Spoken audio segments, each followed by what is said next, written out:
Hello everyone, welcome back to Brain Art Educators. I am Sharan Kaur, your SST coach. We started power sharing in last class and today we are going to continue that chapter only. In previous class we did introduction of Belgium, Sri Lanka, and we saw that how the conflicts occurred and how the problems were happening in both the countries. Today we are going to continue the chapter from why power sharing is desirable.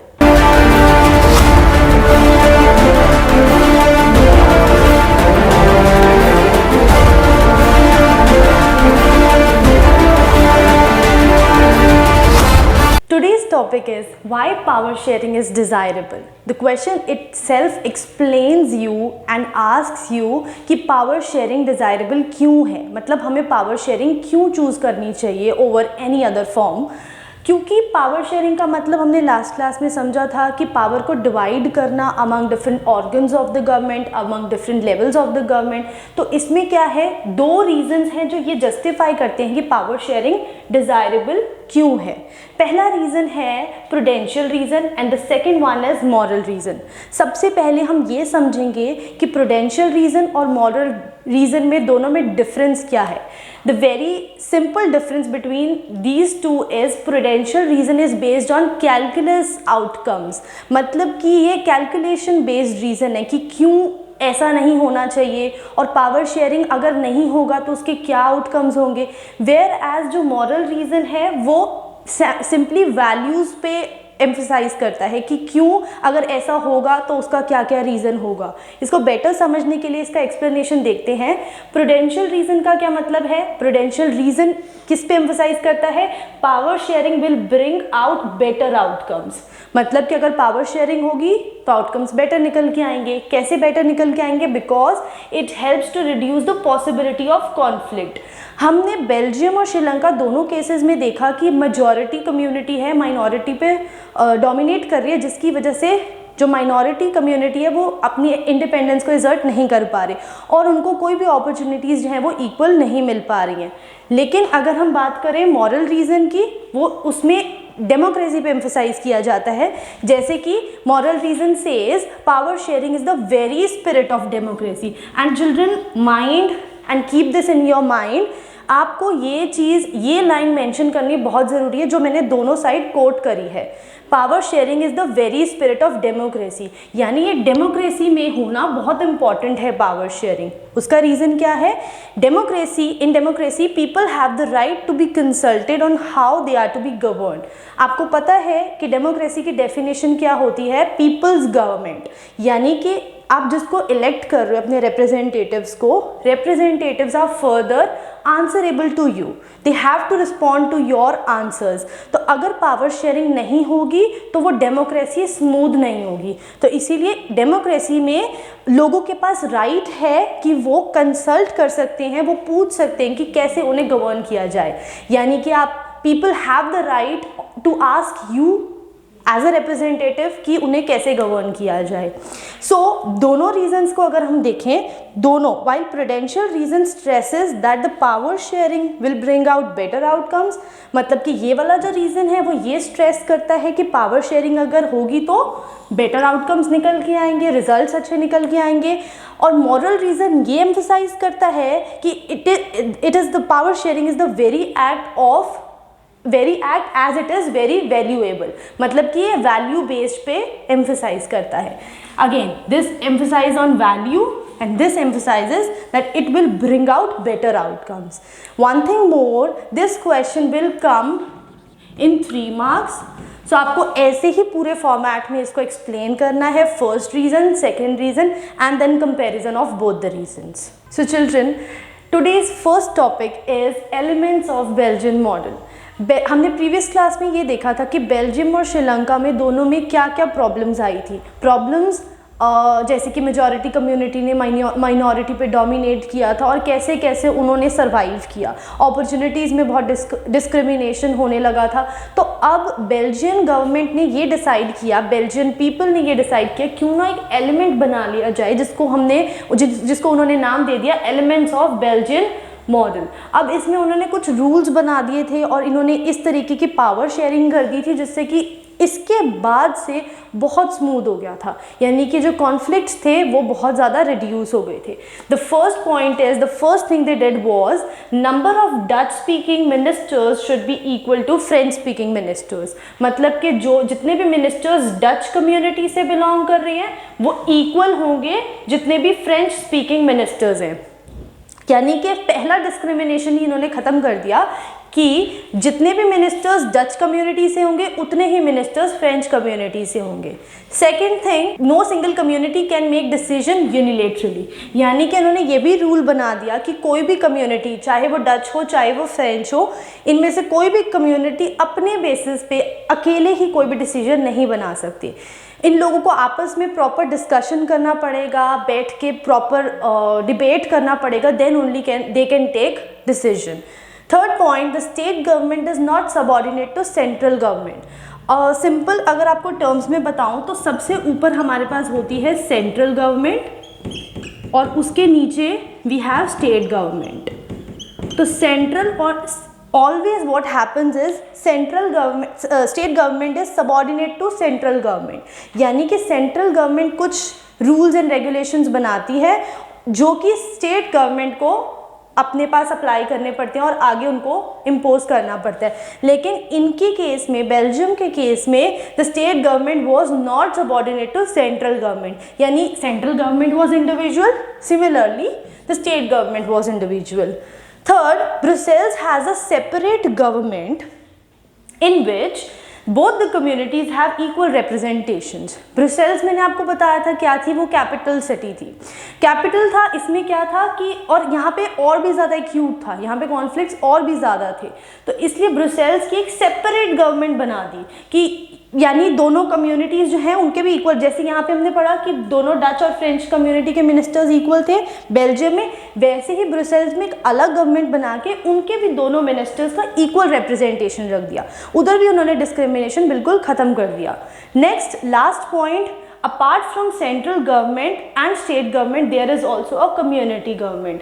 Central और state government तो हमने समझ लिया कि थी, इन्होंने third government भी बना दी जिसको बोल दिया गया कम्युनिटी गवर्नमेंट, यानी इसी के नीचे अगर हम ऐड कर दें तो बोल देते हैं ये इन्होंने कम्युनिटी गवर्नमेंट बना ली। अब इस कम्युनिटी गवर्नमेंट का क्या बेनिफिट था कि ये कम्युनिटी जो थी अपनी कम्युनिटी के इंटरनल इश्यूज को सॉल्व करते थे।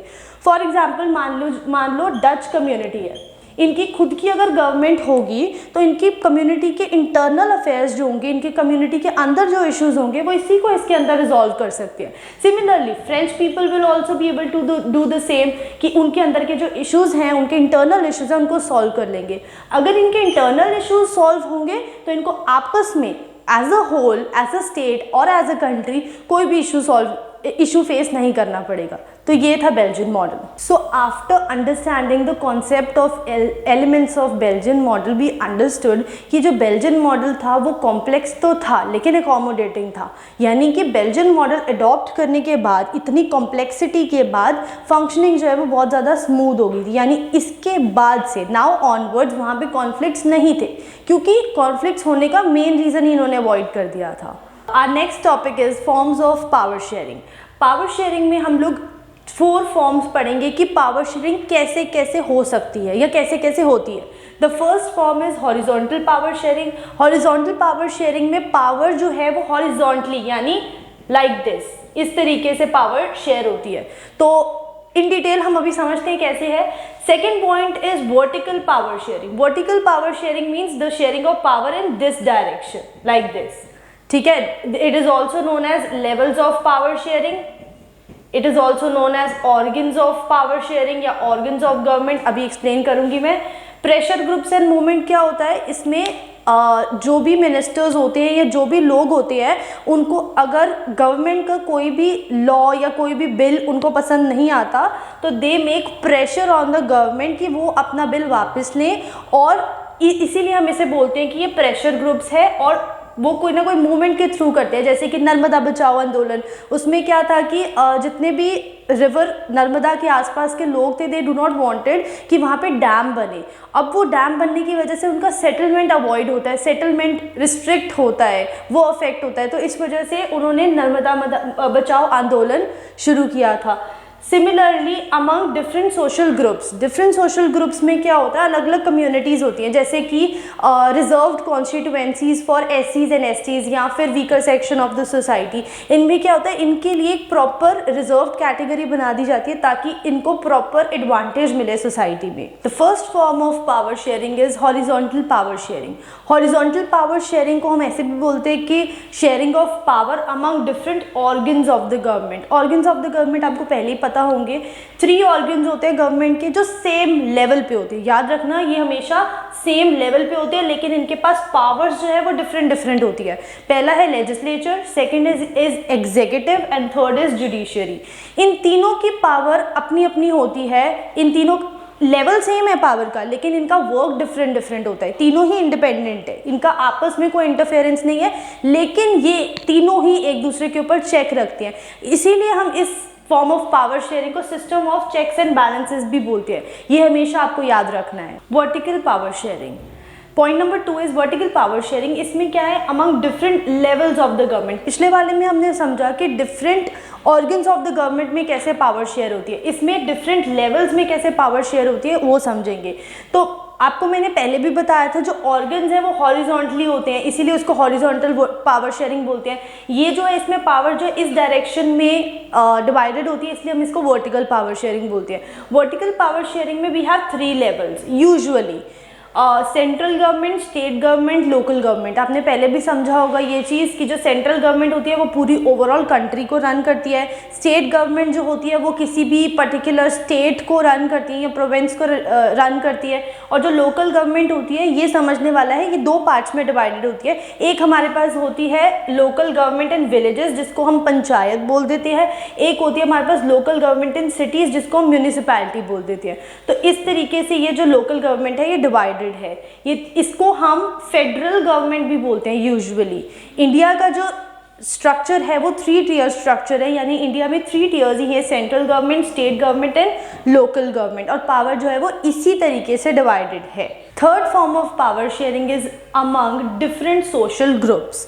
बहुत सारे सोशल ग्रुप्स होते हैं, जैसे कि हम सोशल ग्रुप किसे बोलते हैं, जैसे कि एससीज हो गए, एसटीज हो गए, या फिर ऐसे फॉर्म ऑफ गवर्नमेंट जो किसी भी लिंग्विस्टिक या अपनी लैंग्वेज को डेमोन्स्ट्रेट कर रही है। जैसे कि उन्होंने यहाँ पे बोला है किसी भी रिलीजियस या लिंग्विस्टिक ग्रुप को हम इस फॉर्म में लेते हैं। इसके 2 एग्जाम्पल्स आपको बेटर समझ में आ जाएगा, जैसे कि reserved constituents in India for women and weaker section of the society. Weaker section of the society वो हो गए जो डिसएडवांटेज्ड कम्युनिटीज़ हैं, जैसे कि एससीज, एसटीज, ओबीसीज, ये सारी कम्युनिटीज़ इसमें आ जाती है। इनके लिए रिजर्व्ड कॉन्स्टिट्यूएंट्स बना रखे हैं, जैसे कि यू मस्ट बी फेमिलियर कि कॉलेजेस, यूनिवर्सिटीज़ में एक फिक्स सीट्स होती हैं जो ओबीसी, एससीज और एसटी के लिए एक अलग से लिस्ट निकलती है। वो क्यों निकलती है, क्योंकि ये disadvantage section of the society है एंड इनके लिए एक स्पेशल कोटा होता है, एक स्पेशल सीट्स रिजर्व्ड होती हैं, तो वो इसी के अंडर आता है। सेकंड, इसका आप एग्जाम्पल समझ सकते हो बेल्जियम से। बेल्जियम में कम्युनिटी गवर्नमेंट बनी थी, वो जो मैंने अभी आपको पिछली अभी सेक्शन में बताया। कम्युनिटी गवर्नमेंट में क्या था कि फ्रेंच और डच की एक पर्सनली उनकी कम्युनिटी गवर्नमेंट बना दी गई थी, जिसमें उनके इंटरनल इश्यूज़ को सॉल्व किया गया था। तो वो भी एक एग्जाम्पल है power sharing among different social groups का ही। Okay, so next is the fourth and the last one among power sharing among political parties and pressure groups and movements. इसको 2 पार्ट्स में समझते हैं। सबसे पहले हम पढ़ेंगे पॉलिटिकल पार्टीज के बीच में पावर कैसे शेयर होती है। देखो, power sharing among political parties इसलिए ज़रूरी है बिकॉज नोबडी वांट्स की पावर जो है वो फ्यू हैंड्स में ही कंसंट्रेटेड रहे, यानी कि ऐसा वो नहीं चाहते कि कोई भी पॉलिटिकल पार्टी अगर इलेक्ट हुई है, कोई भी रिप्रेजेंटेटिव्स इलेक्ट हुए हैं तो उन्हीं के हाथ में सारी पावर रहे और उसी के साथ चलती रहे, ऐसा नहीं हो सकता। तो इसीलिए इसमें 2 चीज़ें होती हैं। एक तो sometimes what happens is they form alliance. Alliance क्या होती है? अलायंस वो फॉर्म करती है जो इलेक्शन से पहले होती है। फॉर एग्जाम्पल 2 पॉलिटिकल पार्टीज है, political party A and political party B. इन दोनों पार्टीज ने आपस में एक अलायंस फॉर्म कर लिया, ग्रुप फॉर्म कर लिया, जिसके बाद वो इलेक्शंस कंटेस्ट करने वाले हैं। Once they won the election, for example इन दोनों को क्लियर मेजोरिटी नहीं मिली और इन दोनों को के बीच में ड्रॉ हो गया और ये इलेक्शन जीत गए, तो फिर जो गवर्नमेंट फॉर्म होगी वो कोलिशन गवर्नमेंट फॉर्म होगी। तो ये क्वेश्चन भी आपको याद रखना है कि ये भी क्वेश्चन आपके एग्जाम में आएगा। What is coalition government and what is the difference between coalition government and alliance. One time more, alliance जो है वो इलेक्शन से पहले फॉर्म होती है और कोलिजन जो है वो इलेक्शंस के बाद फॉर्म होती है। Next up is among pressure group movements. ये क्या होता है, कोई भी फॉर्म ऑफ, जब कोई भी मिनिस्टर या कोई भी गवर्नमेंट ने कोई लॉ पास किया, वो लॉ अगर किसी भी ग्रुप ऑफ पीपल को पसंद नहीं होता, they can put pressure on the government कि इस बिल को वापस लिया जाए। And this can be in the form of movements और in the form of protest. For example, इसको बेटर समझने के लिए आपको पता होगा, अभी कुछ टाइम पहले एक फार्मर्स प्रोटेस्ट हुआ था। वो इसीलिए हुआ था क्योंकि फार्मर्स के लिए जो एक बिल आया था वो फार्मर्स को नहीं पसंद था, and they protest, they organise movements, और फिर वो बिल को उन्होंने रिजेक्ट करवा दिया। In this video we covered up topics, elements of Belgian model, why power sharing is desirable, and forms of power sharing. If you like this video, do hit the like button, subscribe our channel, and thank you so much.